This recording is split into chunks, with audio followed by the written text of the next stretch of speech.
भारतीय क्रिकेटर्स को बेनकाब करना महंगा पड़ गया। चीफ सिलेक्टर पर मुस्ताफी होने के लिए दबाव। भारतीय क्रिकेट टीम के खिलाड़ियों की जानिब से खुद को फिट रखने के लिए इंजेक्शन लगाने का इंकशाफ करने वाले चीफ सिलेक्टर चेतन शर्मा मुस्ताफी हो गए।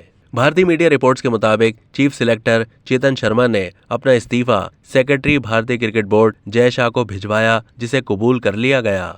रिपोर्ट्स में दावा किया गया है कि स्टिंग ऑपरेशन से पैदा होने वाले तनाजे के बाइस चीफ सिलेक्टर चेतन शर्मा पर मुस्ताफी होने का दबाव था, जबकि भारतीय क्रिकेट टीम के कप्तान रोहित शर्मा समेत कई क्रिकेटर्स उनसे नाराज थे।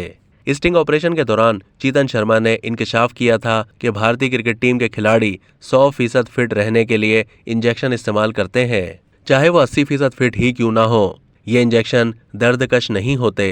इन इंजेक्शंस में ऐसी दवा होती है जो डोप टेस्ट में नहीं पकड़ी जा सकती। उन्होंने विराट कोहली और बीसीसीआई के साबिक सदर सौरव गंगोली के दरमियान मुबैना तनाज़े समेत जसप्रीत बुमराह के हवाले से भी इंकशाफात किए थे। अब तक के लिए इतना ही। मजीद मालूमात के लिए डेली जंग के यूट्यूब चैनल को सब्सक्राइब कीजिए।